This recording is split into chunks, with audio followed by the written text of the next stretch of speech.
কারবালার ঘটনা মোটামুটি সবারই জানা, প্রতি বছর এটা নিয়ে আলোচনা হয়। মুহররমের করণীয় বর্জনীয় নিয়েও আলোচনা সমাজে কম হয় না। কিন্তু কেন হয়েছিল কারবালা? কেন হুসাইন রাদিয়াল্লাহু আনহু অবস্থান নিয়েছিলেন ইয়াজিদের বিরুদ্ধে? কেন আরো কিছু সাহাবী এই ব্যাপারে নীরব অবস্থানে ছিলেন? সাহাবীদের মধ্যে সবার ব্যাপারে আমাদের আকীদা, তারা প্রত্যেকে আকাশের তারকা। তাহলে যারা হুসাইন রাদিয়াল্লাহু আনহু, আব্দুল্লাহ বিন জুবাইর রাদিয়াল্লাহু আনহু এবং অন্যান্য সাহাবীদের মতো ইয়াজিদের বিরুদ্ধে ময়দানে নেমে এসেছিলেন, তারা যেমনি ভাবে আকাশের তারকা, যারা সেই সময় ময়দানে নেমে আসেন নাই, অন্তরে তো সকলেই এটা অপছন্দ করতেন, ময়দানে নেমে আসেন নাই, তারাও বা কেন আসেন নাই এটাও জানা দরকার আছে কিনা? কারণ এটার সঙ্গে আমাদের আকীদা সম্পর্কিত। তো যার কারণে এর মূল প্রেক্ষাপট, ঐতিহাসিক প্রেক্ষাপটটা প্রতিটা মুসলমানের জানা দরকার। পাশাপাশি সংশয়গুলো নিরসন হয়ে যাওয়া দরকার, যাতে করে কারো ব্যাপারে উচ্চ ধারণা করতে গিয়ে আবার কারো ব্যাপারে খারাপ ধারণা সৃষ্টি না হয়। প্রত্যেকের অবস্থানের যথাযথ ব্যাখ্যা যেন আমাদের জানা থাকে। কেন হুসাইন রাদিয়াল্লাহু আনহু, আব্দুল্লাহ বিন জুবাইর রাদিয়াল্লাহু আনহু এবং আরো কিছু সাহাবী ইয়াজিদের বিরুদ্ধে অবস্থান নিয়েছিলেন, এটা বুঝতে চাইলে ইয়াজিদ ক্ষমতায় আসার আরো কিছুকাল আগে ফিরে যেতে হবে আমাদেরকে। যখন আমির মুআবিয়া ইয়াজিদকে ওলি আহাদ, অর্থাৎ পরবর্তী খলিফা হিসাবে স্থলাভিষিক্ত, যখন তাকে স্থলাভিষিক্ত ঘোষণা করলেন, মূলত সেই সময় ইখতিলাফটা শুরু হয়েছে, ক্ষমতা গ্রহণের পর থেকে না। আমির মুআবিয়া বিভিন্ন জনের মত নিয়েছেন এটার পক্ষে, অনেকে তাকে এটার পক্ষে মত দিয়েছে, কেউ কেউ বিপক্ষেও মত দিয়েছে। কিন্তু তার আশপাশে যারা ছিলেন অধিকাংশ এটার পক্ষেই মত দিয়েছে, হ্যাঁ আপনার পরে ইয়াজিদ সবচাইতে বেশি যোগ্য। কেন? কারণ আপনারা হচ্ছেন বনু উমাইয়া, উমাইয়া বংশের লোক। আপনার বিভিন্ন প্রদেশের নেতা এবং বিভিন্ন সরকারি অফিসার তারা উমাইয়া বংশের লোক। যদি আপনি ইয়াজিদকে ক্ষমতায় বসান, তাহলে বংশের ছেলেরা মেনে নেওয়া এটা সবার জন্য সহজ হবে। কিন্তু তার স্থলে যদি অন্য কোনো সাহাবিকেও আপনি বসিয়ে যান, হতে পারে আপনার বংশের লোকেরা মানবে না, বিদ্রোহ করে বসবে। ইসলামী রাষ্ট্রের মধ্যে যদি আপোষে বিদ্রোহ হয়, কাফের মুশরিকরা এই সুযোগকে কাজে লাগাবে, তারা হামলা করে দিবে। তো তার কাছে এটা যৌক্তিক মনে হলো। এবং পরবর্তীতে তার ইন্তেকালের অনেক পরে যখন সাহাবী আব্দুল্লাহ বিন জুবাইর রাদিয়াল্লাহু আনহু নিজেকে খলিফা ঘোষণা করেছিলেন, সেই সময় বাস্তবে এমনটা ঘটেছিল, উমাইয়া বংশের লোকেরা মানতে পারেনি এবং তার বিরুদ্ধে হামলা হয়েছে, কাবা শরীফে হামলা হয়েছে, মক্কার মধ্যে তাকে নির্মমভাবে হত্যা করা হয়েছে। তার অপরাধ কি? তিনি তো একজন সাহাবী। যারা ইয়াজিদকে মানতে পারে যে সাহাবীর পায়ের ধুলা সমানও না, তারা আব্দুল্লাহ বিন জুবাইরের মতো একজন এত বরেণ্য ব্যক্তিত্ব, যিনি আয়েশা রাদিয়াল্লাহু তাআলা আনহার আপন ভাগ্নে ছিলেন, তারে মানতে এত আপত্তি কেন? তাহলে বংশীয় একটা সাম্প্রদায়িকতা, এটার আশঙ্কা বহু আগ থেকেই ছিল। তো তিনি যখন ইয়াজিদকে পরবর্তী মনোনয়ন দিয়ে গেলেন স্থলাভিষিক্ত, ইসলামের মাসআলা হলো, কোন রাজা বাদশাহ খলিফা যদি কাউকে স্থলাভিষিক্ত ঘোষণা করে যায়, এর দ্বারাই সে খলিফা হয়ে যায় না। বরং তিনি ইন্তেকাল করার পরে যদি মুসলিম বিশ্বের বরেণ্য এবং নেতৃস্থানীয় ব্যক্তিরা তাকে বায়াত দেয়, তাহলেই কেবল সে খলিফা হয়। অন্যথায় আগের মনোনয়নটা জাস্ট একটা পরামর্শ, একটা প্রস্তাবনা বলে বিবেচিত হয়। মুসলিম বিশ্বে শাসক কে হবে, আমিরুল মুমিনিন কে হবে, খলিফাতুল মুসলিমিন কে হবে, এটা নির্ধারণ করার অথরিটি কাদের? এর মূল অথরিটি হলো আহলুল হাল্লি ওয়াল আকদ। এটা ইসলামের পরিভাষা। আহলুল হাল্লি ওয়াল আকদ বাংলায় হলো সমাজের নেতৃস্থানীয় ব্যক্তিরা। সেটা বড় আলেমও হতে পারে, বড় ব্যবসায়ীও হতে পারে, দুনিয়ার লাইনেও বড় হতে পারে, দিনের লাইনেও বড় হতে পারে। যাদের মতের উপর মানুষের আস্থা আছে, যাদের মতকে আরো 10 জন, 20 জন, 100 জন, 1000 জন মানুষ মেনে নেয়। প্রতিটা সম্প্রদায় এরকম কিছু লোক থাকে কিনা? এলাকার মধ্যে তারা মুরব্বী, তাদের কথার উপর কেউ কথা বলে না। তারা একটা রায় দিলে সবাই তাদের চেহারার দিকে তাকিয়ে, মর্যাদার দিকে তাকিয়ে কথাটা মেনে নেয়। তারাই হলেন আহলুল হাল্লি ওয়াল আকদ। তবে একটা মৌলিক শর্ত হলো, তাদের রাজনীতি, ইসলামী রাজনীতির ব্যাপারে মৌলিক জ্ঞান থাকতে হবে, যে খলিফা কে হয়, আমির কে হয়, আমিরের শর্ত কি, আমিরের মধ্যে কি কি যোগ্যতা থাকতে হয়। এটার যদি ইলম থাকে, তাহলে সেই ব্যক্তি যদি আলেম নাও হয়, সাধারণ মানুষ কিন্তু মুরব্বী, নেতৃস্থানীয়, তাকে সবাই মানে, 10 জন তাকে অনুসরণ করে, তার কথার উপর আস্থা রাখে, তাহলে তারাই হলেন আহলুল হাল্লি ওয়াল আকদ, শূরা পরিষদ। এরকম সারা বিশ্বের যত এলাকা আছে, প্রত্যেক এলাকারই নেতৃস্থানীয় ব্যক্তিদেরকে এক জায়গায় জমা করা হয়, তারপর তাদের থেকে মত নেওয়া হয়। যদি সবাই মত দেওয়া জরুরি না, তাদের ম্যাক্সিমাম সংখ্যাগরিষ্ঠ যদি কোনো একজনকে বায়াত দেন, তাকে আমির হিসাবে মেনে নেন, তাহলে তিনি আমির। এটা হলো ইসলামের নির্বাচনের পদ্ধতি। গণতন্ত্রে তো নির্বাচনের পদ্ধতি হলো সবাই ভোট দিবে, শিক্ষিত হও অশিক্ষিত হও, একটা ন্যূনতম বয়স থাকবে, 18 হোক, কোনো কোনো দেশে কম বেশিও হতে পারে। এই বয়স যদি তোমার হয়ে যায়, তোমার শিক্ষা থাকুক আর না থাকুক, তুমি ফাসেক হও আর কাফের হও, আর ইসলামের ব্যাপারে ন্যূনতম জ্ঞান না থাকুক, শাসক কে হবে, তার মধ্যে কি যোগ্যতা দেখতে হবে, বোঝো আর না বোঝো, ব্যাস তোমার ভোটের দাম আর একজন শাইখুল হাদিসের ভোটের দাম আর একজন অনেক বড় বিজ্ঞানী এবং জ্ঞানী ব্যক্তির ভোটের দাম সমান। এটা হলো গণতন্ত্র। কিন্তু ইসলামের ভাষায় এরকম না। ইসলামেও নির্বাচন আছে, কিন্তু সেই নির্বাচনের অথরিটি কারা? যারা হলেন মুসলিম সমাজের নেতৃস্থানীয় ব্যক্তি। তো আমির মুআবিয়া যখন ইয়াজিদকে ঘোষণা করে গেলেন সে আমার পরবর্তী খলিফা হবে, এই ঘোষণার দ্বারাই কি খলিফা হয়ে গেছে? হয়নি। তার মানে যতদিন তিনি আছেন, তিনি তো খলিফা থাকবেন। যেহেতু হাসান রাদিয়াল্লাহু আনহু, আলী রাদিয়াল্লাহু আনহুর পুত্র, তিনি আমির মুআবিয়ার সঙ্গে সন্ধি করে গেছেন, তাকে বায়াত দিয়ে গেছেন, তাহলে যতদিন তিনি আছেন তিনি থাকবেন। কিন্তু তিনি যাওয়ার পর ইয়াজিদ অটোমেটিক খলিফা হয়ে যাবে না। তিনি নাম বলে গেছেন, প্রস্তাবনা দিয়ে গেছেন, তাই অটো খলিফা হবেন, এটা কোনো সিস্টেম নাই। বরং সেই সময় মুসলিম বিশ্বের নেতৃস্থানীয় ব্যক্তি যারা আছে, তারা তাকে আলাদা করে বায়াত দিতে হবে। যদি দেয় সাব্যস্ত হবে, যদি না দেয় সাব্যস্ত হবে না। আমির মুয়াবিয়া তার জীবদ্দশায় চেষ্টা করে গেলেন যারা নেতৃস্থানীয় ব্যক্তিরা আছে তাদেরকে মানিয়ে নেওয়ার জন্য, তারা যেন ইয়াজিদকে সাপোর্ট দেয়। কেন? তিনি আশঙ্কা করছিলেন আমার জীবদ্দশায় যদি মুসলিম উম্মার একমত না বানাতে পারি, আমি দুনিয়া থেকে যাওয়ার পর ঝামেলা আরো বাড়বে, কারণ সাহাবীদের নেতৃত্বের যুগ শেষ হয়ে এবার পরবর্তী প্রজন্মের নেতৃত্ব হাতে আসবে। তো আমি যদি আমার সময়ে উম্মতের মধ্যে ঐক্য না রেখে যেতে পারি, পরে ঐক্য জীবনে হবে না। তো তিনি বিভিন্ন এলাকায় গিয়ে গিয়ে বোঝানোর চেষ্টা করেন। সেই সময় ইসলামী রাজনীতিতে সবচাইতে গুরুত্বপূর্ণ অবস্থান ছিল মদিনাবাসী, কারণ রাসূলুল্লাহ সাল্লাল্লাহু আলাইহি ওয়াসাল্লাম খেলাফত পরিচালনা করেছেন মদিনায়, তারপরে আবু বকর রাদিয়াল্লাহু আনহু খেলাফত পরিচালনা করেছেন মদিনায়, তারপরে ওমর এবং ওসমান রাদিয়াল্লাহু আনহুম খেলাফত পরিচালনা করেছেন এই মদিনায়, এরপর আলী রাদিয়াল্লাহু আনহু চলে গিয়েছেন কুফায়। কিন্তু এটাও এই কারণে না যে মদিনার প্রতি তার অন্তরে মহব্বত কম ছিল, শ্রদ্ধা কম ছিল, বরং এটা মদিনাকে হেফাজতের জন্য। আপনি বলবেন কিভাবে? আরে তার চোখের সামনে তার জীবদ্দশায় ওসমান রাদিয়াল্লাহু আনহু ঘরকে ঘেরাও করে বহুদিন তাকে কষ্ট দিয়ে তাকে হত্যা করেছে জালেমরা, বিদ্রোহীরা। তো আশঙ্কা ছিল আলী রাদিয়াল্লাহু আনহু যে কোনো সময় গুপ্ত হত্যার শিকার হতে পারেন। তো তিনি চাচ্ছিলেন যদি কোনো ঝামেলা হয় রাজধানীর মধ্যেই তো হবে, খলিফাকে কেন্দ্র করেই হবে, তো রাজধানীটা অন্য জায়গায় সরিয়ে নেই, যেন রক্তপাত যদি হয় তারপর মক্কা এবং মদিনা পবিত্র থাকে, এর পবিত্রতায় যেন কোনো ধরনের সমস্যা না হয়। এমনকি ওসমান রাদিয়াল্লাহু আনহু তার জীবদ্দশায় এই কাজটাই করে গিয়েছে। যখন তার ঘরকে ঘেরাও করেছে, চারিদিকে বিদ্রোহ হয়েছে, শেরে খোদা আলী রাদিয়াল্লাহু আনহু পর্যন্ত অনুমতি চেয়েছেন, হে আমিরুল মুমিনিন ওসমান, আপনি শুধু অনুমতি দেন, ওদের সবগুলোকে কচুকাটা করে ফেলবো, ওদের এত বড় সাহস, এ হাজার হাজার সাহাবীর মধ্যে এসে মদিনায় এসে আপনার ঘর ঘেরাও করে আপনাকে হত্যা করবে, আর আমরা জমিনে বেঁচে থাকবো, এটা তো মেনে নেওয়া যায় না, শুধু আপনি অনুমতি দেন। ওসমান রাদিয়াল্লাহু আনহু তখন অনুমতি দেন নাই। এর অনেকগুলো কারণের মধ্যে মৌলিক একটা কারণ হলো যে আমি ব্যক্তি শহীদ হলে হব, কিন্তু মদিনার মধ্যে আমি ভাইয়ে ভাইয়ে মারামারি হতে, মুসলমানের মধ্যে খুনোখুনি হতে দেব না। এতে মদিনার মর্যাদা কি বাড়বে না কমবে? ধরেন ঝগড়া, বাজারে ঝগড়া হওয়া এক বিষয়, আর মসজিদে ঝগড়া হওয়া কি আর সমান? না, পার্থক্য আছে। আবার যদি এই ঝগড়াটা কাবা শরীফে গিয়ে হয়, তাহলে সমস্যাটা আরো বেশি হবে কেন?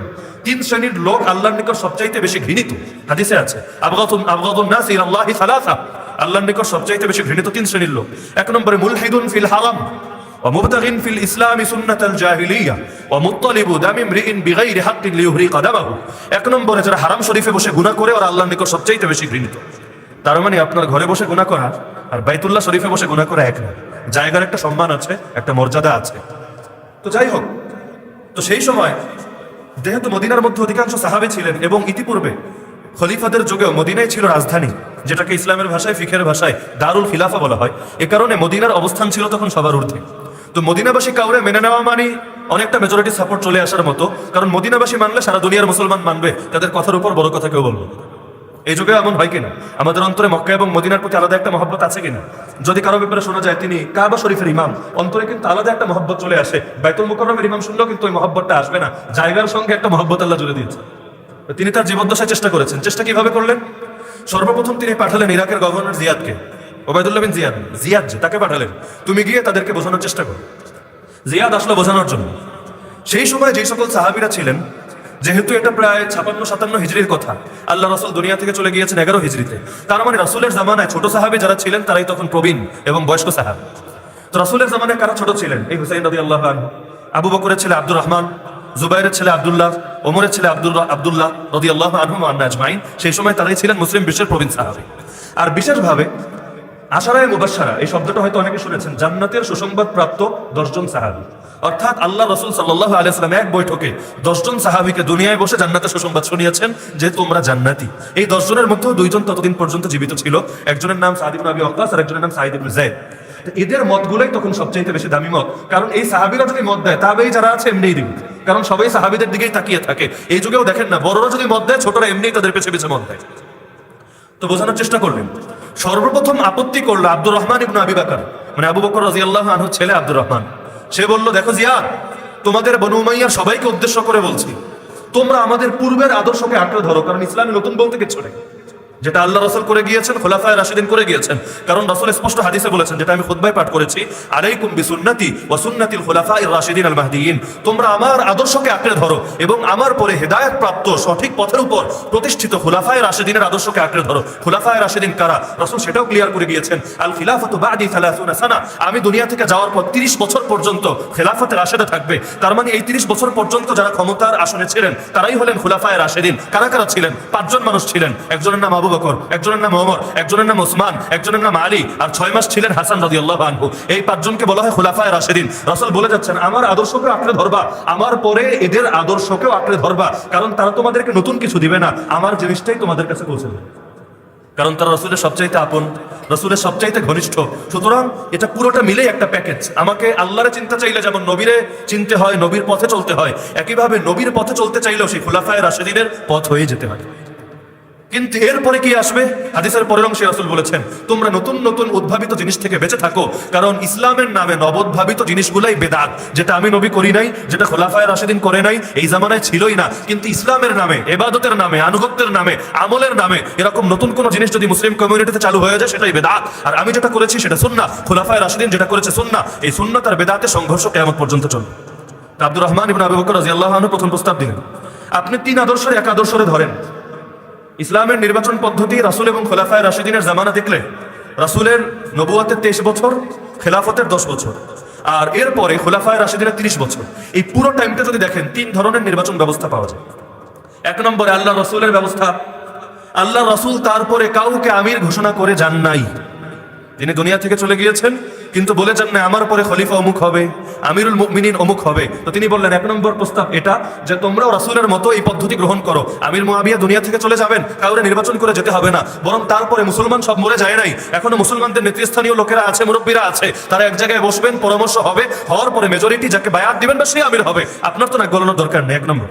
দুই নম্বর, আবু বকরের আদর্শকে গ্রহণ করেন। আবু বকর রাদিয়াল্লাহু আনহু কি করেছেন? তিনি একজনকে নির্বাচন করে গিয়েছেন, কিন্তু কাকে? এমন ব্যক্তিকে যার সঙ্গে তার রক্তের কোনো সম্পর্ক নাই, না পুত্র, না ভাতিজা, না ভাই, না বাপ, কোন রক্তের আত্মীয় না, বরং যোগ্যতার বিচার তিনি দেখেছেন। বনু আদি গোত্রের ওমর রাদিয়াল্লাহু আনহুকে নির্বাচন করে গিয়েছেন, যে ওমরের সঙ্গে তার আত্মীয়তা নাই, কিন্তু তিনি হাদিসগুলো সামনে রেখেছেন, আল্লাহ রাসূলের সঙ্গে সম্পর্ক বিবেচনা করেছেন, ইসলামের জন্য কার কি কোরবানি সেটা দেখেছেন। যে রাসূল নিজে বলেছেন, লাউ কানা বাদি নাবিয়্যুন লাকানা ওমর, আর আমার পর যদি কোনো নবী হতো, ওমর হতো সেই নবী। কত বড় ফজিলতের কথা! ওমরকে নির্বাচন করেছেন। তিন নম্বর, ওমরের আদর্শ। ওমর কি করেছেন? মৃত্যুর পূর্বে তিনি একটা কমিটি বানিয়ে দিয়ে গিয়েছেন, 6 জনের কমিটি। তোমাদের কাজ হলো তোমরা বৈঠকে বসবা। এর মধ্যে 6 জনের সঙ্গে তার ছেলেকেও রেখে দিয়েছেন, কিন্তু সেই ছেলেকে 6 জনের মূল কমিটির অন্তর্ভুক্ত বানান নাই, কারণ সে ছেলে। এ ব্যাপারেও সতর্কতা অবলম্বন করেছেন। রাজা তো বানানি নাই, বরং কমিটি, যেই কমিটি মিলে বায়াত দিবে সেই কমিটির অন্তর্ভুক্ত করে নাই, কিন্তু তাদের সাহায্যের জন্য, সহযোগিতার জন্য, হেল্প করার জন্য তাকে সেখানে রেখেছেন। মূল কমিটি 6 জনকে বলে দিয়েছেন, তোমরা অধিকাংশ জন যারে মেনে নিবা, যাকে বায়াত দিবা, সেই হবে আমিরুল মুমিনিন। আর সেই 6 জন তো এমন 6 জন যারা আল্লাহ রসুলের শ্রেষ্ঠ শ্রেষ্ঠ সাহাবী, যাদের অনেকে দুনিয়ায় বসে জান্নাতের সুসংবাদ প্রাপ্ত, সে আশারায়ে মুবাশশারের সদস্য। তো এই তিন আদর্শের কোনো এক আদর্শ নয়, কারণ এরপরে আবার নতুন কোন আদর্শ আসেন। ওসমান রাদিয়াল্লাহু আনহু শহীদ হয়ে গেছেন, তিনি আর কাউকে নির্বাচন করে যেতে পারেন নাই, তার মানে রাসূলের সঙ্গে মিলে গেছে, কাউকে খলিফা বানিয়ে যান নাই। এরপর মুসলমানরা আলী রাদিয়াল্লাহু আনহুকে মেনে নিয়েছে, ব্যাস তিনি খলিফা হয়েছেন। আলী রাদিয়াল্লাহু আনহুর জীবদ্দশায় তিনি শহীদ হওয়ার আগে বহুজন কানপড়া দিয়েছে, আপনি আপনার পরে আপনার বড় ছেলে হাসানকে খলিফা বানায় দেন।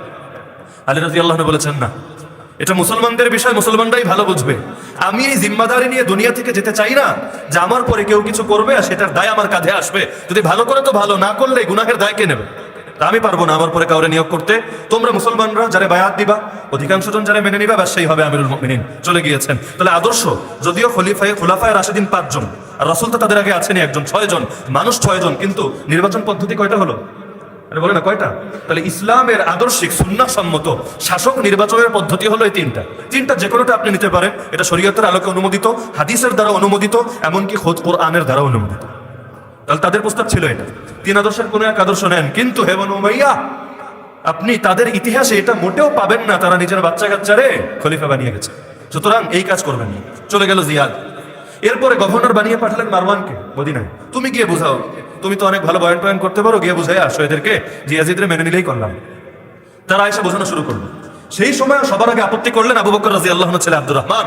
আরে কি শুরু করেছেন আপনারা? এটা মুসলমানের আদর্শ না, রাসূলের আদর্শ না, খুলাফায়ে রাশিদিনের আদর্শ না, এটা ইউরোপিয়ানদের আদর্শ, রোমকদের আদর্শ, হিরাক্লিয়াসের আদর্শ, কায়সারের আদর্শ, এটা মুসলমানের আদর্শ না। তাদের দেশে সেই সময় একজন মরলে বাস তার ছেলে রাজা হয়, রাজা মরলে রাজার ছেলে রাজা, এই সিলসিলা চলতে থাকে। তো এটা ইসলামের কোনো আদর্শ না। ইসলাম যোগ্যতা দেখে, কে কার আত্মীয় এটা দেখেন। আত্মীয় দেখে ইসলাম, যোগ্যতা দেখে। আরে বেলাল রাসূলের রক্তের কোনো আত্মীয় না, আরবের লোক না, যোগ্যতা দেখিয়েছে, কোরবানি দেখিয়েছে, মহব্বত দেখিয়েছে। রাসূল তাকে সফরে এবং হাজারে সবসময়ের মুয়াজ্জিন বানিয়ে নিয়েছেন। আর এখন কাবার ছাদে দাঁড়িয়ে সেই বেলাল আজান দেয়, আর বড় বড় সাহাবীরাও তার আজান শুনে মসজিদে এসে নামাজ দেয়। ইসলাম দেখে যোগ্যতা। এমনকি রাসূল নিজে বলেছেন, যে ক্ষমতা চায় তারে আমরা ক্ষমতা দেই না, আমরা ক্ষমতা দেই তাকে যে যোগ্য। তাহলে তিনি বলেছেন যে এটা হলো হিরাক্লিয়াসের আদর্শ। মারওয়ান জবাব দিল, না, এটা আবু বকরের আদর্শ। ছেলের সামনে বাপের অজুহাত দিচ্ছে, এটা তোমার বাপের আদর্শ, আবু বকরের আদর্শ। তিনিও নির্বাচন করে গেছেন ওমরকে, আর আমির মুআবিয়া তিনিও নির্বাচন করেছেন ইয়াজিদরে, মিলা গেল। কিন্তু কিসের সঙ্গে কি? কোথায় আব্বাস আর কোথায় গাব্বাস? তিনি বললেন, আরে কারে নিয়োগ করেছেন আবু বকর? খালি নিয়োগ করেছে দেখলে হবে না।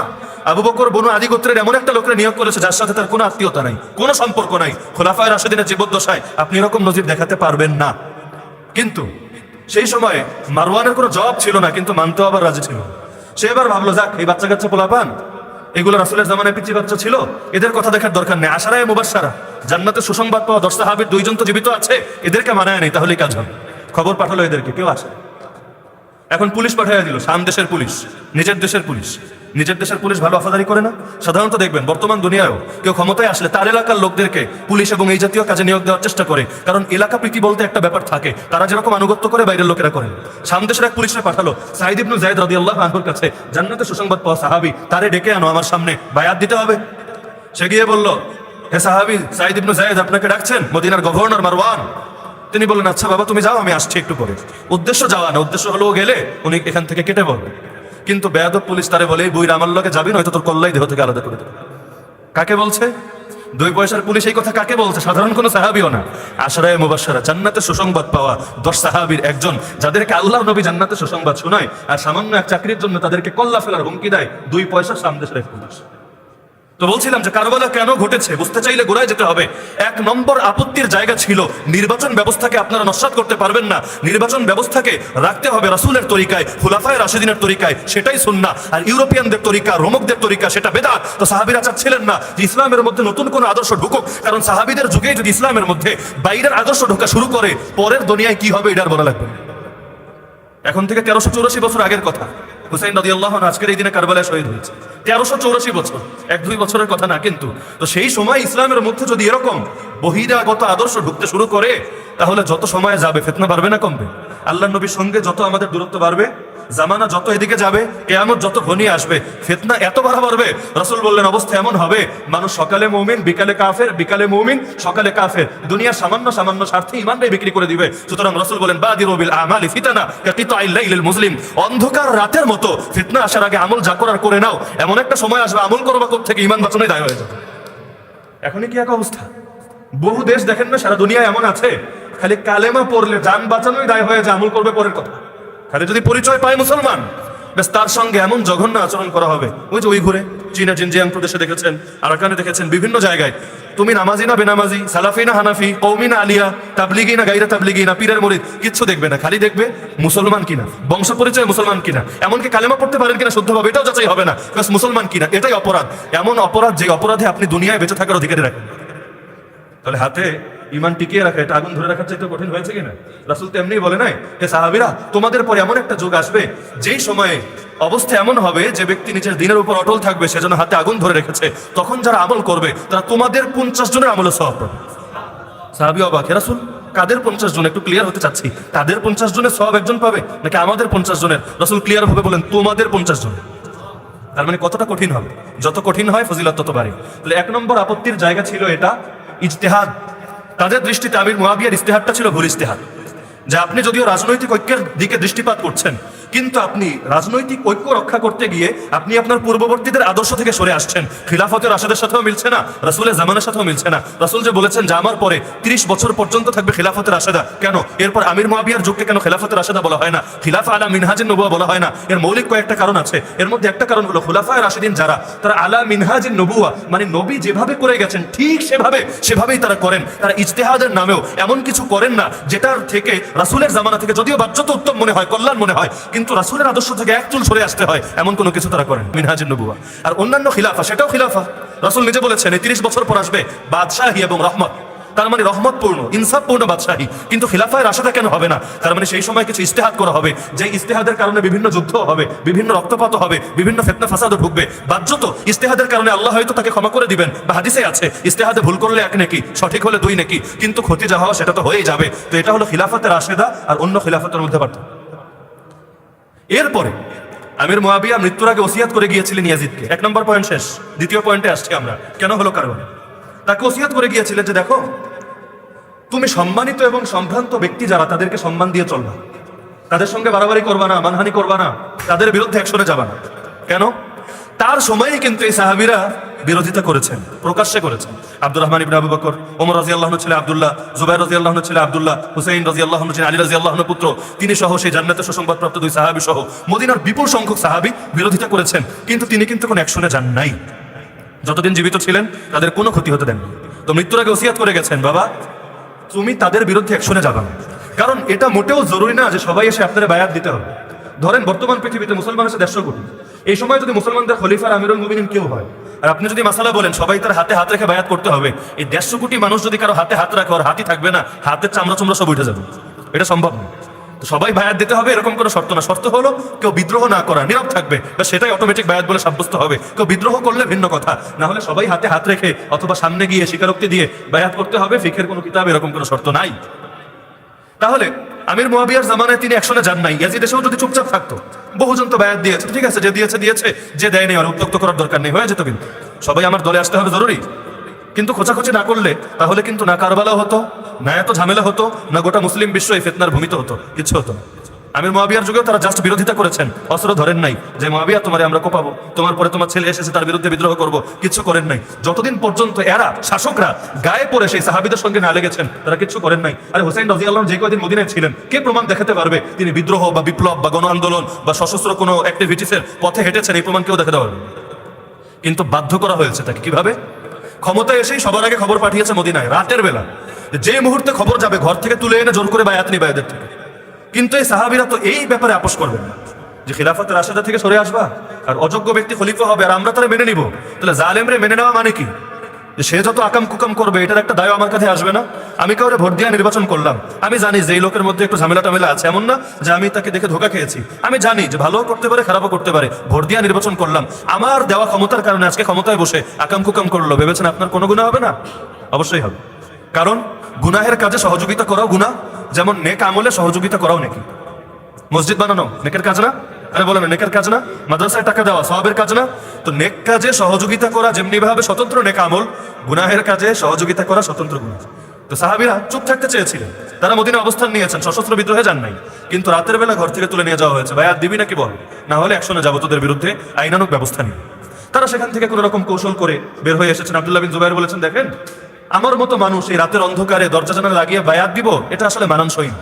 যদি বায়াত নিতে হয় কালকে দিনের বেলা মদিনার মসজিদে বসে মিম্বারে বসে বায়াত নিয়ে হাজার মানুষ সাক্ষী হবে, এটার না দাম আছে? রাত বিরাতে অন্ধকারে এটা কোনো কুকর্ম না যে অন্ধকার সারতে হবে। তো তার কাছেও যৌক্তিক মনে হয়েছে, তিনি ছেড়ে দিয়েছেন। হুসাইন রাদিয়াল্লাহু আনহুকেও ছেড়ে দিয়েছেন। তারা এক কৌশল করে চলে গেছেন মক্কায়। ইয়াজিদ সেই মদিনার গভর্নরে চেঞ্জ করেছে, ব্যর্থ গভর্নর বায়াত নিতে পারলেই না, আমর ইবনে সাঈদ আল আশদাদকে বসিয়েছে ওয়ালিদ বিন উতবাকে চেঞ্জ করে। সে এসে কসম করে বলল, মক্কারে পুরাইয়া ছাই করে দিব, প্রয়োজনে কাবারেও পুরাইয়া ফেলবো, এরপরও যে কোনো মূল্যে ওদের থেকে বায়াত নিবই নিব, কসম করে বলেছে আল্লাহ। তার মানে কি যে সেখানেও তাদের থাকার সুযোগ নেই। হ্যাঁ, এটা নিশ্চিত ছিলেন যে আগামী 3 মাসে কিছু হবে না। কেন? কারণ এটা হলো রমজানের কথা। তো মদিনা থেকে বাহিনী একটা রেডি করে, বাহিনীরা তো প্রস্তুত করতে হয়, আর্মি তো সবসময় যুদ্ধের জন্য রেডি না। আর এটা তো আধুনিক রাষ্ট্র না, সেই যুগের রাষ্ট্র, বাহিনী রেডি করতে হবে, পাঠাতে হবে। শাওয়াল মাস থেকে শাওয়াল, জিলকদ, জিলহজের প্রথম 10 দিন, এই 2 মাস 10 দিন হলো হজের মাস। এই 2 মাস 10 দিন কিসের মাস? সারা দুনিয়া থেকে হাজিরা এহরাম বেঁধে কাবার উদ্দেশ্যে যাবে। এই সময় যদি মক্কায় হামলা হয়, ইয়াজিদের গদি মানুষ উল্টে দিবে। তো এটা অন্তত নিশ্চিত, আর যা কিছু করুক পাগলামি, হজের মৌসুমে হামলা করবে না। তার মানে হাতে সময় আছে 3 মাস, রমজানের শেষের দিকের কথা। রমজানের নিরাপদ শাওয়ালে, জিলকদে, জিলহজে, কিন্তু হজ শেষ হওয়ার পরে গ্যারান্টি নাই। কারণ আমর ইবনে সাঈদ আল আশদাদ সে বড় জালিম এবং রক্তখেকো হিসেবে চিহ্নিত ছিল, সে যেটা বলে করেই ছাড়ে। আবার যেহেতু কসম কেটে বলেছে মক্কায় হামলা করবে, তার মানে করবেই। এখন হুসাইন রাদিয়াল্লাহু আনহু যাবেন কোথায়? কিভাবে বাধ্য করা হচ্ছে দেখেন। অনেকের ধারণা তিনি মনে হয় গায়ে পড়ে গিয়ে ইয়াজিদের ক্ষতি করতে চেয়েছেন, আর ইয়াজিদ ডিফেন্স করতে গিয়ে একটা যুদ্ধ করেছে, ব্যাস এতে শহীদ হয়েছেন। কিন্তু কে গায়ে পড়ে করে আর কে মাজলুম হয় এটা খেয়াল করার চেষ্টা করেন। তিনি তো মদিনায় আরো 10 জন সাহাবীর মতোই স্বাভাবিক জীবনযাপন করছিলেন। কে তাকে মদিনা ছেড়ে মক্কায় আসতে বাধ্য করলো? কে তাকে এবার মক্কা ছেড়ে ভিন্ন কোনো গন্তব্যে যেতে বাধ্য করলো? তো তিনি এবার উদ্যোগ নিলেন, তাহলে কি করার? কাফেরদের দেশে তো আর যাওয়া যাবে না, কারণ কাফেররা যারা রাসূলটাই দেখতে পারে না, রাসূলের আহলে বাইতকে তারা তো রাস্ত রাখবে না, তো ওদের মধ্যে তো আর জানের কোনো নিরাপত্তা নাই। তাহলে কোথায় যাওয়া যায়? সামনে অন্ধকার, মদিনা তো আরো বেশি অনিরাপদ, মদিনার গভর্নর কসম খেয়েছে, আর মদিনা থেকে সামদেশ কাছাকাছি। যদি ইয়াজিদ সেদিক থেকে বাহিনী পাঠায়, মক্কা তুলনামূলক দূরে, পাহাড়ে বেষ্টিত, মদিনা সেই তুলনায় কাছে, হামলাটা আগে মদিনাই হবে, তো নিরাপদ না। এবার যাবেনটা কোথায়? তো তিনি দেখলেন তুলনামূলক ভাবে কুফারই মুনাসিব মনে হচ্ছে। কেন? কারণ কুফার কয়েক লাখ মানুষ তার পক্ষে সাপোর্ট দিচ্ছে, বারবার চিঠি পাঠাচ্ছে, অনুরোধ করছে, এবং তারা বারবার পাগলামি পেশ করতে যাচ্ছে, জলদি জলদি আসেন, অন্যথায় কি হবে কোনো গ্যারান্টি নাই, আপনি আসলে নেতৃত্ব দিয়ে আমাদেরকে যা মনে চায় তা করেন। হ্যাঁ, ধোকার আশঙ্কা ছিল। যখন তিনি পরামর্শ করছিলেন আব্দুল্লাহ বিন জুবাইর রাদিয়াল্লাহু আনহুর সাথে, তিনি বলেছিলেন, হে হুসাইন, কোথায় যেতে চাচ্ছেন আপনি? যারা আপনার বাবাকে শহীদ করেছে, যারা আপনার ভাইয়ের সঙ্গ ছেড়ে দিয়ে তার সাথে গাদ্দারি করেছে, আপনি সেই কুফাবাসীর কাছে যাবেন? কিন্তু হুসাইন রাদিয়াল্লাহু আনহু জানতেন না এরকম। তার কথাই স্পষ্ট তিনি কেন সেদিকে গিয়েছিলেন। তিনি বলেছেন, দেখেন ভাই আমার, আমি এটা খুব ভালো করে জানি, আমি নিহত হতে পারি, শহীদ হতে পারি, কিন্তু আমি অন্য কোথাও গিয়ে শহীদ হওয়া আমার কাছে বেশি প্রিয় আমার জন্য মক্কার মদিনা বরবাদ হওয়ার চাই। তার মানে তার পূর্বে উসমান রাদিয়াল্লাহু আনহু যেই কথা বলে গিয়েছিলেন সেই কথাই, যে আমি এটা চাই না আমার জন্য মক্কায় আগুন লাগুক, আমার জন্য মদিনা বিরান হোক, আমি অন্য কোথাও যদি শহীদ হয়ে যাই হব, কিন্তু আমার জন্য আল্লাহর ঘর রাসূলের রওজার যেন কোনো মানহানি না। তিনি কিন্তু জেনে বুঝেই সেদিকে পা বাড়িয়েছেন, এমন না সরল মনে কিছু বোঝেন নাই, বোকাশোকা মানুষ ছিলেন, অনেকের ধারণা এরকম, মনে হয়তো রাজনৈতিক মারপ্যাচ বোঝেন নাই, গিয়েছেন আর ব্যাস মেরে ফেলেছে। না, আশঙ্কা পুরোই ছিল। এখন আশঙ্কা ছিল মক্কা মদিনার বাইরে যেতে হবে, তো যাবেন কোথায়? আপনি একটা দেশের নাম বলেন, দামেশকে যাবেন, সেখানে তো ইয়াজিদি বসে আছে, তো যাবেনটা কোথায়? তিনি বসরা যাবেন, আরে বসরার গভর্নর তো সেই ওবায়দুল্লাহ বিন জিয়াদ, যাকে কুফার গভর্নর বানানো হয়েছিল আর যে হুসাইনের রক্তপাত ঘটিয়েছিল, তো কোন দেশে যাবেন? একটা দেশের নাম বলেন। এখনকার বর্তমানের মতো অবস্থা, সারা দুনিয়ায় তো মুসলমানদের হালত খারাপ, যাবেন কোন একটা দেশের নাম কি এখন আমরা বলতে পারবো যেখানকার মুসলমানরা খুব ভালো আছে? বলবেন সৌদির কথা। সৌদিতে কত শত শত আলেম, একেবারে রাষ্ট্রের প্রথম শ্রেণীর আলেম, জেলখানায় পড়ে আছে, বেঁচে আছে না মরে আছে তাই মানুষ জানে না। তো কোন দেশটার নাম বলবেন যে ওই দেশটা এখন যাওয়া, এটা স্বাভাবিকভাবে যাওয়া যায়, কোনো বাধাটা নাই, আর গেলে জান মাল এবাদত সবকিছু নিরাপত্তা পাওয়া যায়? মানে গোটা দুনিয়াটাই এমন, সেই হাদিসের ভাষ্যের মতো গোটা দুনিয়াটাই আস্ত জেলখানা। কিয়ামতের আগে অবস্থা এমন হবে, রাসূল বলেছেন, মানুষ বলবে আরে মাটির নিচটাই তো মাটির উপরে চাইতে ভালো। এমন একটা যুগ না এখন? তো হুসাইন রাদিয়াল্লাহু তাআলা আনহু একা যে বিদ্রোহ করেছেন এমন, তার শাহাদাতের পর তো মদিনাবাসী ব্যাপকভাবে বিদ্রোহ করেছিল। কেন? ইসলামের একটা মাসআলা আছে এখানে, সেই মাসআলা বোঝার আগে এটা বোঝেন, ইয়াজিদের আকীদাটা কেমন ছিল জানেন? আইএসের নাম শুনেছেন? ইসলামিক স্টেট, দায়েশ, দাওলাতুল ইসলামিয়া। আইএসের আকীদার সঙ্গে ইয়াজিদের আকীদার অনেক মিল পাবেন। বলবেন কেমনে? 1400 বছর আগের ইয়াজিদ আর 1400 বছর পরে আবু বকর বাগদাদির বাহিনী মিলল কিভাবে? একটা জায়গায় আবু বকর বাগদাদির বাহিনী, সে আইএস, তাদের আকীদা হলো প্রতিটা মানুষ তাদের খলিফা, যাকে তারা খলিফা ঘোষণা করেছে, বায়াত দিতে হবে, যদি দেয় সে মুসলমান, না দিলে সে কাফের, মুরতাদ। এই ফিতনা বাইরে তো আছে, জেলখানার মধ্যেও ফিতনা বন্ধ। জেলখানায় আমাদেরকে আইএসের যারা ছিল, ওরা তো এক জায়গায় থাকে সব, কোনো আলেমরা সালাম দিত না, ভুলেও না। আমাদেরকে বলতে হলো মুরতাদদের নেতা, নাউযুবিল্লাহ। আলী রাদিয়াল্লাহু আনহুকে যে হত্যা করেছে খারেজি, যখন তাকে হত্যার জন্য, ইসলামের শাস্তি তো হলো হত্যার বদলে হত্যা, ওরে হত্যা করার জন্য নেওয়া হচ্ছিল, ওরে জিজ্ঞেস করা হলো, কাতালতা আমিরুল মুমিনিন, তুমি আমিরুল মুমিনিন মানে বিশ্বাসীদের নেতা, মুমিনদের নেতাকে মেরে ফেলেছো? সে বলল, লা বাল কাতালতু আমিরুল মুরতাদ্দিন, না আমি মুরতাদদের নেতারে মেরে ফেলেছি, নাউযুবিল্লাহ। এমন কেউ এত বড় বুজুর্গ দেখাচ্ছে নিজেকে, যখন ওকে হত্যা করা হচ্ছিল, যতক্ষণ আর জান ছিল শেষ মুহূর্ত পর্যন্ত জিহ্বা দিয়ে জিকির করছিল, অথচ সে আলী রাদিয়াল্লাহু আনহুকে হত্যা করেছে, ভাবতে পারেন? এমনকি জেলখানায় যারা গিয়েছে, যেই সমস্ত আলেম, ওদের সঙ্গে যাদের সিট পড়েছে, জেলে তো কার সিট কোথায় পড়বে কোনো গ্যারান্টি নেই, যাদের সিট ওদের সাথে পড়েছে, এদের এমন কষ্টে দিন গিয়েছে যেটা বলাই বাহুল্য। একজনের ঘটনা বলি, মাওলানা মনজুরুল ইসলাম আফিন্দি, হেফাজতের নেতা এবং জমিয়াতে উলামা ইসলাম যে একটা ইসলামপন্থী রাজনৈতিক দল আছে, সেটার সম্ভবত সেক্রেটারি, তাকে নিয়ে কাশিমপুরে ফেলা হলো সেই আইএসদের রুমের মধ্যে। ব্লকের মধ্যেও সব আইএস, রুমের মধ্যেও সব আইএস। তো যিনি জেলার ছিলেন এক হিন্দু। তো ইচ্ছাকৃতই, সবাই আশঙ্কা করে যে ইচ্ছাকৃতই, না হলে সেই জায়গায় নিয়ে এদেরকে ফেলার কোনো দরকার ছিল না, জেলে বিশাল জায়গা খালি, তো কি দরকার ছিল? যাদের কাছে জানাই আছে যে আলেম ওলামা, তো মুরব্বী আলেম, অত্যন্ত বয়স্ক, এই মানুষটা নিলে তার মানে তার সামনে কি অভদ্রতা হবে, এমনকি খুনোখুনির আশঙ্কা আছে, সেখানে ফেলার দরকার ছিল না। প্রথম দিন তিনি নিজে শুনিয়েছেন আমাকে, প্রথম দিন যখন তাকে রুমে ঢুকানো হচ্ছে, তো রুমে যখন ঢুকেছে আর ওরা পরিচয় পেয়েছে সে হেফাজতের নেতা, আবার তিনি নির্বাচন করেছেন তার এলাকা থেকে এমপি পদে, এটা তারা প্রথমে জানতো না, জানতো শুধু হেফাজতের নেতা। তো বলল, এই বুইরা শোন, আমাদের চোখে তুই একটা মুরতাদ, মুরতাদ বুঝেন তো, মানে ধর্মত্যাগী, মুসলমান না, আমাদের চোখে তুই একটা মুরতাদ, বয়স্ক মানুষ বইলা গায়ে হাত তুললাম না, কিন্তু তোমারে আমরা মুসলমান মনে করি না, তোমার সালামও দিব না, তুমি আমাদের সালাম দিবা না, তোমার পিছে নামাজ পড়বো না, তুমি আমাদের সাথে নামাজ পড়বা না, কাফের মুশরিকরা যেভাবে দেখি তোমারও সেভাবে দেখবো, তবে বুড়া লোক সেই হিসাবে তোমার সাথে আমরা অভদ্রতা করবো না, তুমি তোমার মতো থাকো। এমনকি একদিন তাদের রুমে দুইজন মাইল লেগেছে, একজনের দাবি হলো সে হলো রুমের আমির, ওরা আবার খুব আমিরে বিশ্বাসী, সব জায়গায় আমির থাকতে হবে। যে রুমের আমির, সে বসে বসে টিভি দেখছে, আর রুমে আরেকজন সে কোরআন শরীফ পড়ছে। এবার তার আমির বলতেছে, আমি টিভি দেখতেছি, তুই কোরআন শরীফ পড়লি কেন? কোরআন শরীফ বন্ধ কর। এবার সে বলতেছে, আমি আল্লাহর কালাম পড়লাম আর তুমি টিভি দেখো, তোমার টিভি দেখে আমার কোরআন শরীফের চাইতে বড় হয়ে গেল, বন্ধ করো টিভি। সে বললো, আমি আমির, তুই আমার বিরুদ্ধে কথা বললি, তাইলে তুই মুরতাদ, এখন তোর রক্ত হালাল, তুই হত্যা করে ফেলতে হবে। এবার বাস দুইজনে মারপিট লেগেছে। উনি মুরব্বী মানুষ, নিজে শুনিয়েছেন যে আমি বললাম বাবাজি আর যা কর রুমের মধ্যে মারপিট করো না, না হলে মাইল লাগলে পরে সবাইরই মারবো। কারণ জেলে এটা দেখবে না যে কে অপরাধী আর কে এখানে ভিকটিম, এটা দেখবে না। শাস্তি দিলে সবাইরই দেবে, রুমের লোকরাও ফাঁসবে। তো বাবাজি এখানেই করুন। এখন দুইটা মিলে তারা ধরেছেন, এই বুড়ো তোরে তো বড় সাহস, আমাদের মধ্যে তুই নাক গলা লিখেন, আর দুইজন মিলে তারা মারবে, এরকম একটা অবস্থা। তো তিনি বলেন, আমরা নিজে বলেছেন যে প্রতিটা রাত্রে মনে হতো যে নাজান রাত্রে জবাই করে ফেলে আমার, খুব ভয়ে থাকতাম। 10 দিন পর সেখান থেকে অন্য রুমে তারা দিয়েছে। তো তখন বলেছে যে আমার মনে হয়েছে যে 10 দিন পর আমি প্রাণে পানি ফিরে পেয়েছি। এই 10 দিন আমি একটা বারের জন্য হাসতেও পারি নাই। এমনি হার্টের রোগী, পরিবারের স্ত্রী হলো ক্যান্সারে আক্রান্ত, ভাড়া বাসায় থাকেন, বাসা থেকে বের করে দিয়েছে। যেই মাদ্রাসায় ছিলেন সেই মাদ্রাসা মসজিদও এমপি সেলিমের দখলে, হাজি সেলিমের দখলে চলে গিয়েছে, এরকম খবর পেয়েছেন। তার মানে জগতের সবই শেষ। বাচ্চাও একটা ছোট, বউরে দেখাবে অথবা ঘর বাড়ির বাজারঘাট করবে, এরকমও কেউ নাই। মানসিকভাবে ভেঙে পড়েছেন, এর মধ্যে এই হালত। বললেন কিচ্ছু করার ছিল না।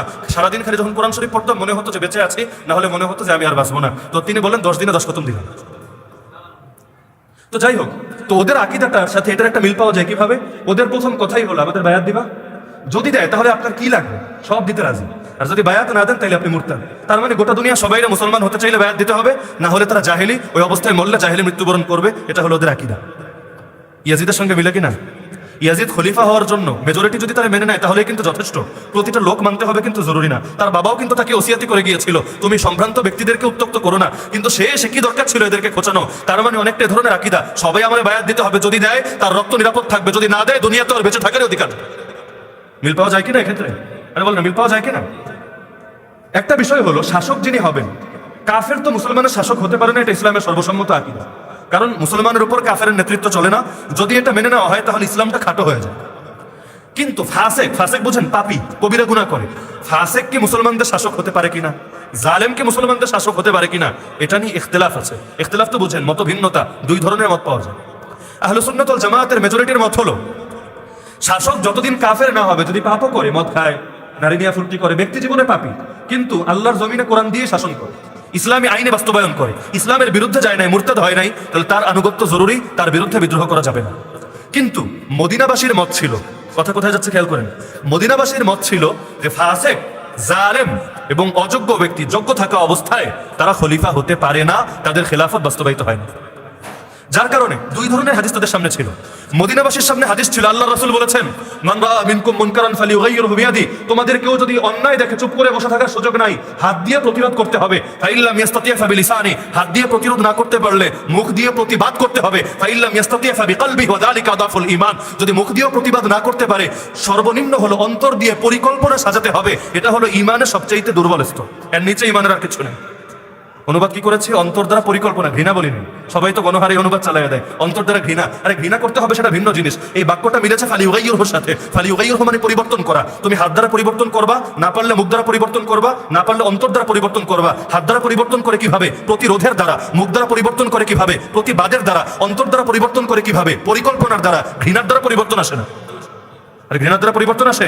তার মানে তোমার কোনো শক্তি নাই, বলতেও পারো না, করতেও পারো না। অন্তরে বসে বসে প্ল্যান করো, আল্লাহ তুমি যদি আমারে তৌফিক দাও, আমি জালেমের বিরুদ্ধে এটা করব, ফাসিকের বিরুদ্ধে এটা করব, আমি তোমার জমিনে তোমার দিনকে সমুন্নত করব। আল্লাহ শক্তি নাই বলে হয়তো আমি চুপ আছি, কিন্তু তুমি আমার শক্তি দিলে আমি বসে থাকবো না। আল্লাহর নবী মক্কার জামানায় হাত দিয়ে তো প্রতিরোধ করতে পারেন নাই, কিন্তু অন্তর দিয়ে পরিকল্পনা করেন নাই। তাহলে ইমানের তিনটা ধাপের নিচে কিছু নাই। তো মদিনাবাসীর সামনে হাদিস ছিল যে অন্যায় দেখলে হাত দ্বারা প্রতিরোধ করতে হবে। তো আমাদের যেহেতু শক্তি আছে, ইয়াজিদের ক্ষমতার দম্ভের প্রতিটা ইটকে হাত দিয়ে ভেঙে দেওয়া, আমরা কেন ওর সাথে আপোষ করব? সুতরাং ইয়াজিদের বিরুদ্ধে বিদ্রোহ চলবেই, হয়তো হালাক হবে না, তো আমরা হালাক হব। তো এটাকে হাদিস সম্মত হচ্ছে না, হাদিস বিরোধী হচ্ছে। অপরদিকে আরো কিছু সাহাবী যারা চুপচাপ ছিলেন, মহব্বত কেন ছিল না ইয়াজিদের উপর, চুপচাপ ছিলেন কেন? তাদের সামনে সেই হাদিস ছিল যে শাসক সে যদি যতক্ষণ তার থেকে সুস্পষ্ট কুফর না দেখো, ইল্লা আন তারাউ কুফরান বাওয়াহা ইনদাকুম মিনাল্লাহি ফিহি বুরহান, যে ব্যাপারে আল্লাহর পক্ষ থেকে তোমাদের কাছে অকাট্য প্রমাণ আছে, বিদ্রোহ করবা না। তাহলে দুটোই হাদিসের আলোকে হচ্ছে কিনা? আরে বলেন হাদিসের আলোকে হচ্ছে কিনা? যদি হাদিসের আলোকে দুই মত হয়, তাহলে একটারে সহি বলতে গিয়ে আর একটারে গলত বলার সুযোগ নাই। তারা ইয়াজিদকে অপছন্দ করতেন, কিন্তু তারা মনে করতেন যে আমাদের এই শক্তি নাই, যেই শক্তি দিয়ে এখন ওর সাথে মোকাবেলা করতে পারি, ট্যাগ ফিতনারে দমন করতে গিয়ে এর চাইতে বড় ফিতনা দেখা দিতে পারে, তাই আপাতত চুপ থাকি। হ্যাঁ, দোয়া করতেন। আবু হুরায়রা রাদিয়াল্লাহু আনহু, যার থেকে সবচাইতে বেশি হাদিস বর্ণিত হয়েছে, 5,500 হাদিস, তিনি দোয়া করতেন, আল্লাহুম্মা লা ইউদরিকনি সানাতু 60 ওয়ালা ইমারাতু সিবিয়ান, হে আল্লাহ 60 হিজরি যেন আমার হায়াতে না আসে এবং বাচ্চা কাচ্চার রাজত্ব যেন আমার হায়াতে না আসে, এর আগেই তুমি আমারে উঠায় নাও তোমার কাছে। কি হয়েছিল 60 হিজরিতে? ইয়াজিদ ক্ষমতায় এসে হুসাইন রাদিয়াল্লাহু আনহুর রক্তে কারবালার প্রান্তরকে রঞ্জিত করার ঘটনা কত হিজরিতে হয়েছিল? এর বহু আগ থেকে আবু হুরায়রা রাদিয়াল্লাহু আনহু দোয়া করতেন, হে আল্লাহ 60 হিজরির আগে আমরা তোমার কাছে নিয়ে আনো। বাচ্চা কাচ্চার রাজত্ব কোনটা? ইয়াজিদ তো আর বাচ্চা না যে ফিডার খায়। আরে বাচ্চা কে আর বড় কে? ইসলামের দৃষ্টিতে আসল বড় হলেন রাসূল, আসল বড় হলেন সাহাবী তাবি এবং তাবে তাবি। এই আলোকিত প্রজন্ম খায়রুল কুরুন, তারা হলেন বড়। এদের পথ যারা দেখাবে তারাও বড়। আর যারা সেই পথ ছেড়ে অন্য পথ ধরবে, বয়সে তারা যতই বড় হোক না কেন, ইসলামের দৃষ্টিতে তারা ছোট। যেমন রাসূলের জামানায় হাসান হুসাইন বয়সে তো ছোট, আব্দুল্লাহ বিন উবাই ইবনে সালুল, আবু জাহাল, আবু লাহাব, তারা বয়সে তো বড়, কিন্তু ইসলামের চোখে ওদেরকে বড় বলা হবে না, বরং আব্দুল্লাহ বিন আব্বাস, আব্দুল্লাহ বিন ওমর, আব্দুল্লাহ বিন জুবাইর এবং হাসান হুসাইন তাদেরকে বড় বলা হবে। ইসলামে বড় সংজ্ঞা ভিন্ন। ইসলামে শুধু বয়স দিয়ে বড় হয় না। মোহাম্মদ বিন কাসেমের বয়স কত ছিল? 17 বছরে এসে সিন্ধু বিজয় করেন নাই? আর করেছেন কিনা? আল্লাহ রসুল 18 বছর বয়সের উসামাকে বাহিনীর নেতৃত্ব দিয়ে যান নাই তার শেষ অবস্থায়? এমনকি যেই বাহিনী সেখানে পৌঁছার আগেই রসুল শেষ নিঃশ্বাস ত্যাগ করেছেন। যেই বাহিনীর মধ্যে ওমরের মতো বীর সাহাবী ছিল, কিন্তু বাহিনীর commander in chief, chief in commander রসুল বানিয়েছেন কাকে? উসামা রাদিয়াল্লাহু আনহু, 18 বছরের এক সাহাবী।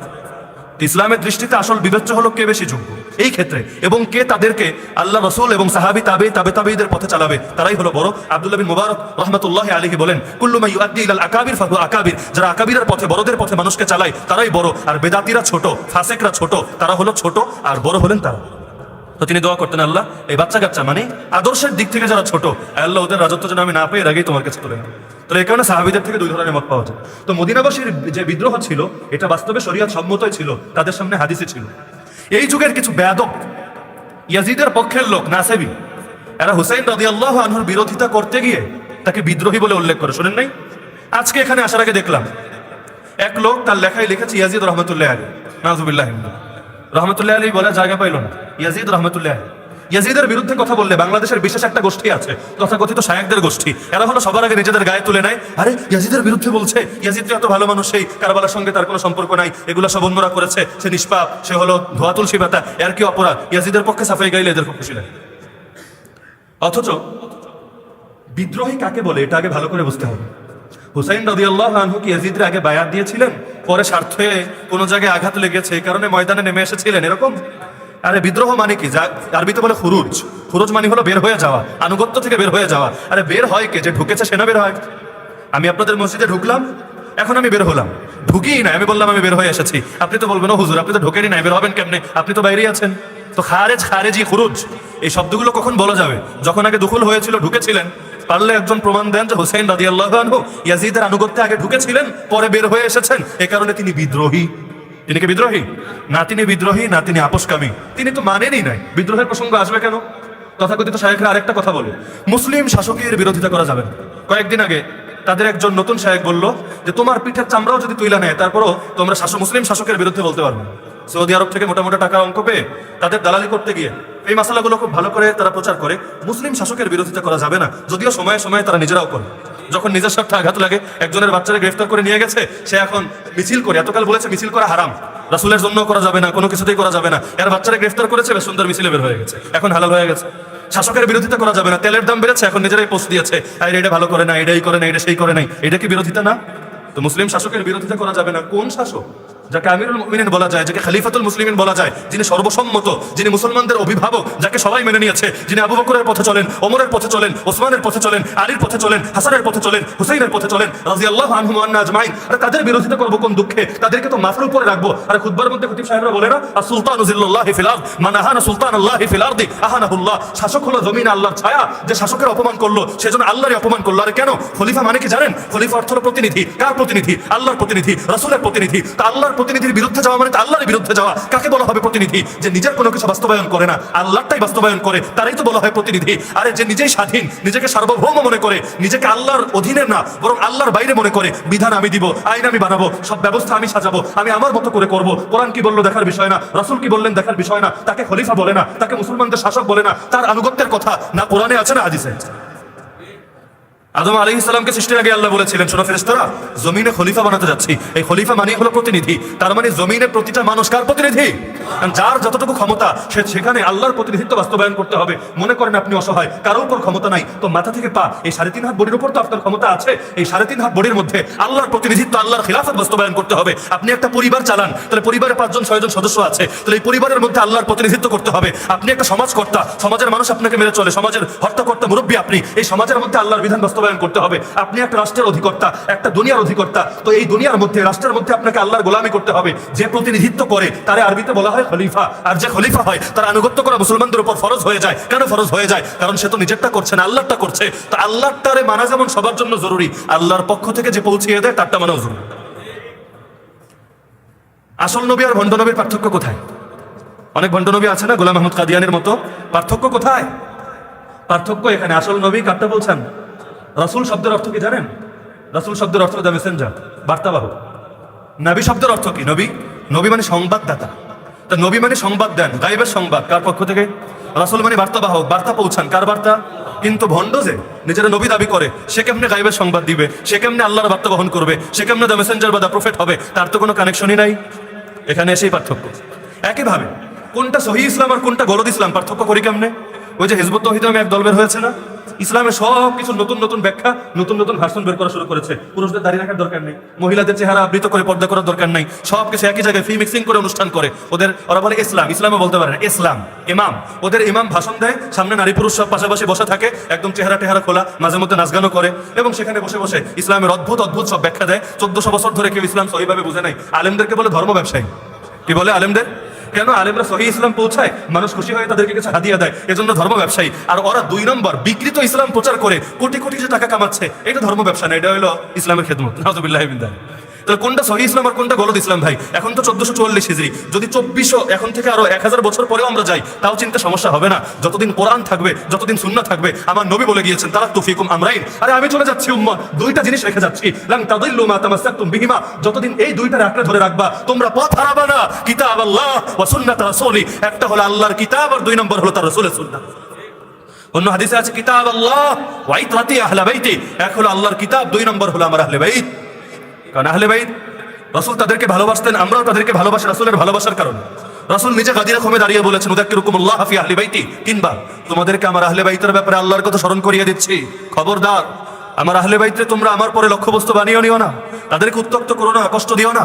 কিন্তু আহলে বাইতকে কিভাবে ভালোবাসবেন? সেভাবে ভালোবাসবেন যেভাবে তারা শিখিয়ে গিয়েছেন, দেখিয়ে গিয়েছেন, করে গিয়েছেন। এর বাইরে নবদ্ভাবিত পন্থায় তো সুযোগ নাই। ধরেন হুসাইন রাদিয়াল্লাহু আনহু কারবালার ময়দানে শহীদ হলেন, সেই কারবালার ময়দানে তার সঙ্গে তার কয়েকজন পুত্রও শহীদ হলো, কিন্তু একজন পুত্র সেখানে জীবিত ছিল, 23 বছর বয়স্ক, যার নাম হলো আলী। বাপের নামও যেমন আলী, তার বাচ্চা সেই তার নামও আলী, বাপের নাম তো হুসাইন, আলী ইবনুল হুসাইন, যাকে ইতিহাস ইমাম জাইনুল আবেদিন নামে চেনে। সেই ইমাম জাইনুল আবেদিন কিন্তু কারবালার ময়দানে উপস্থিত ছিলেন। পরে যে ওবাইদুল্লাহ বিন জিয়াদের সামনে হুসাইন রাদিয়াল্লাহু আনহু মাথা নিয়ে হাজির করা হলো, সেটাকে বড় থালার মধ্যে রাখা হলো। হুসাইন রাদিয়াল্লাহু আনহু চেহারা নিয়ে সে ব্যঙ্গ করলো, কাটলো, তার ঠোঁটের মধ্যে খোঁচাতে লাগলো। সাহাবী আনাস ইবনে মালিক সইতে না পেরে বললেন, আরে আমি রাসূলের 10 বছর খেদমত করেছি, আরে ওবাইদুল্লাহ বিন জিয়াদ, তুই এখন হুসাইন রাদিয়াল্লাহু আনহু ঠোঁটের যেই জায়গায় আঘাত করছিস, খোঁচা মারছিস, আমি নিজের চোখে আল্লাহর নবীকে ঠিক এই জায়গায় চুমু খেতে দেখেছি। আরে ওবাইদুল্লাহ বিন জিয়াদ, তুই হুসাইনের চেহারা নিয়ে কটূক্তি করছিস, অথচ আমি নিজে দেখেছি এই দুনিয়ার সব মানুষের মধ্যে আল্লাহর নবীর চেহারার সঙ্গে যার সবচাইতে বেশি মিলে, তার নামই হলো হুসাইন।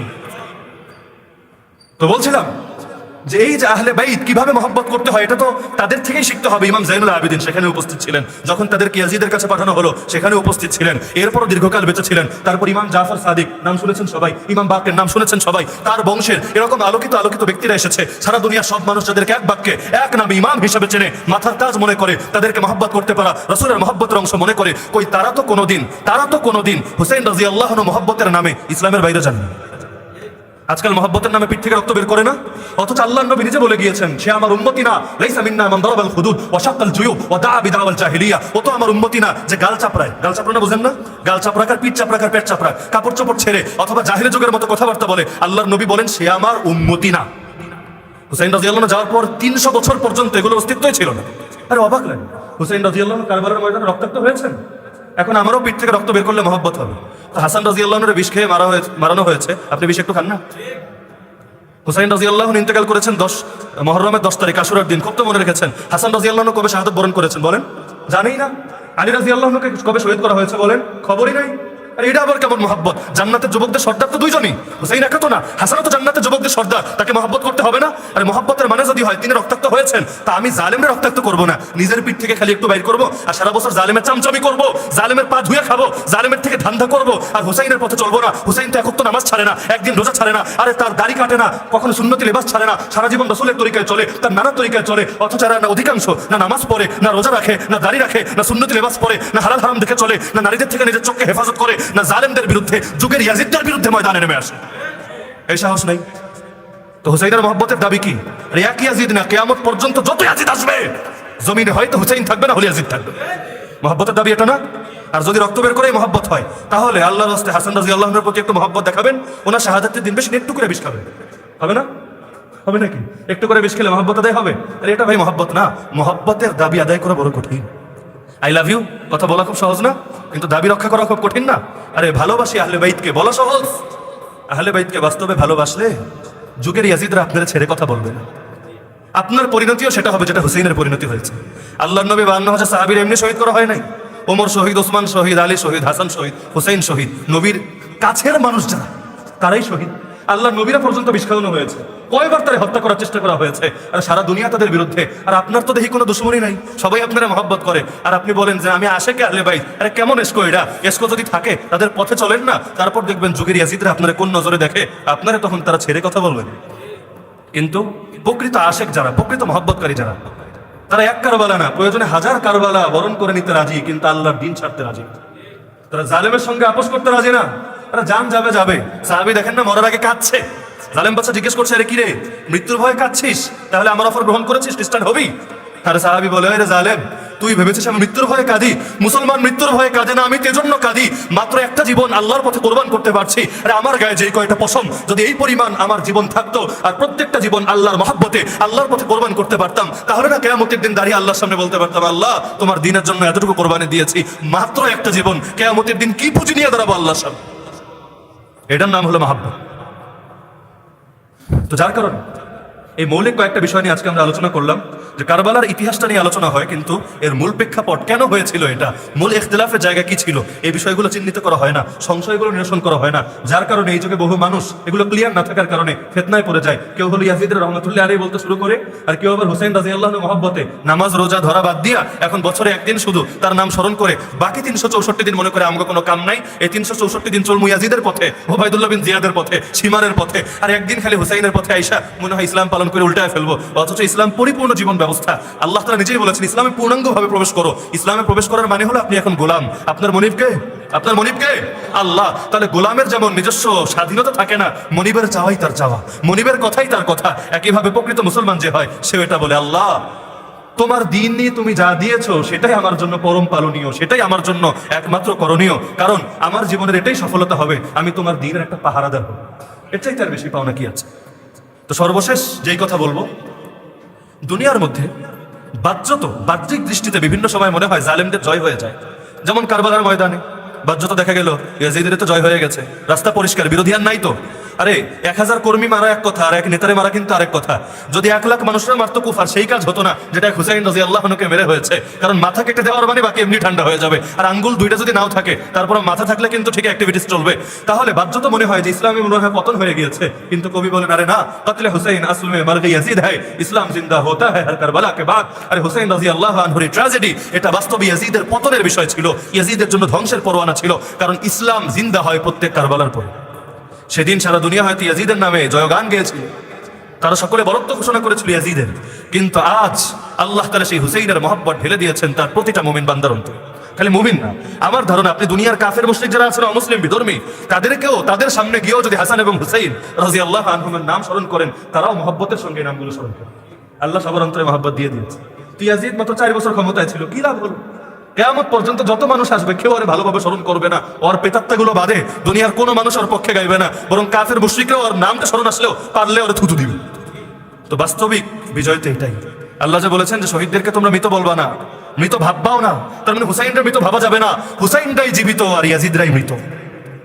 আদর্শের উপর থেকে যদি মানুষ দুনিয়াতে তার জীবন কোরবান হয়ে যায়, তার হারানোর কিছু নাই, আফসোস করার কিছু নাই। যতটুকু হারাবে এর চাইতে কয়েক গুণ বেশি আল্লাহ দিয়ে দিবেন। আমার রাসূলের একটা পুত্র সন্তানও কিন্তু বেঁচে ছিল না, সবাই তার জীবদ্দশায় ইন্তেকাল করেছিল। রাসূলের এক একজন পুত্র সন্তান মারা গেলে কাফের নেতারা খুশি হয়ে যেত, তারা বলতো বুতিরা মুহাম্মদ আল-লাইলা, গত রাতে মুহাম্মাদের লেজ কাটা গেছে, নাউযুবিল্লাহি মিন যালিক। তারা বলতো দাউ মুহাম্মাদান ওয়া আসহাবা ফাইন্নাহু ইযা হালাকা ইনকাতা যিকরুহু, আরে তোমরা মুহাম্মাদের আলোচনা ছেড়ে দাও, তার সাহাবীদের নিয়ে চিন্তা ছেড়ে দাও, ও তো এমন একটা মানুষ, ও মরলে ওরে আলোচনা করারও কেউ থাকবে না। ফাইন্নাহু রাজুলুন আবতার লা আকিবা লাহু, কারণ সে তো একটা নির্বংশ লোক, তারপরে ওর বংশই তো সামনে যাবে না, বংশের বাতি জ্বালাবে কে? এই বংশই যদি না থাকে ওরে স্মরণ করবে কে? কিন্তু আল্লাহ দেখিয়েছেন সেই নবী স্মরণই আজকে সারা দুনিয়ায় সবার উপরে সমান। আল্লাহর পরে কারো স্মরণ যদি দুনিয়ার মধ্যে সবচেয়ে বেশি হয় এবং সবচেয়ে বেশি মহব্বতের সঙ্গে হয়, তিনি হলেন মুহাম্মদুর রাসূলুল্লাহ সাল্লাল্লাহু আলাইহি ওয়াসাল্লাম। আল্লাহ কারো স্মরণকে জাগ্রত রাখার জন্য ছেলে বাচ্চা দিয়েই শুধু জাগ্রত রাখতে হয় না, আল্লাহ এখানে তার মুজিজা দেখিয়ে দিতে চাচ্ছেন। আরে তোমরা তো ভাবো শুধু ছেলে বাচ্চারা এসেই মনে হয় শুধু তার স্মরণকে জাগ্রত রাখে। ওয়ারাফা'না লাকা যিকরাক, হে নবী আমি নিজে দায়িত্ব নিলাম তোমার স্মরণকে কিভাবে সমুন্নত করতে হয় এটা সারা দুনিয়া এখন দেখবে। আজানেও তোমার নাম ঢুকিয়ে দিলাম, ইকামতেও তোমার নাম ঢুকিয়ে দিলাম, কালেমায়ও তোমার নাম অন্তর্ভুক্ত করে দিলাম, নামাজের বিভিন্ন অংশ তোমার নাম অন্তর্ভুক্ত করে দিলাম। আর কেউ আমার স্মরণ করলে তোমাকেও স্মরণ করতে হবে, তোমার নামেও দুরূদ পাঠ করতে হবে। কেউ তোমার উপর একবার দুরূদ পড়লে আমি আল্লাহ তার উপর 10টা রহমত দিব। আরে দুনিয়াবাসী চেয়েছিল ফু দিয়ে মুহাম্মাদের নূরকে নিভিয়ে দিবে, কিন্তু আল্লাহ সেই নূরকে এমন জ্বালিয়ে দিয়েছেন দুনিয়ার সব অন্ধকারই নিভে গেছে। তাহলে আসল শক্তি কার হাতে? তাহলে কারবালার ময়দান এটা জয়ের দিন না পরাজয়ের দিন? এই যে হুজুর শুরুতে বললেন যে কারবালা আমাদের বিজয়ের দিন, অনেকের এটা বাহ্যত খটকা লাগতে পারে, বিজয় কেমনে পরাজয়? না, এটাই বিজয়।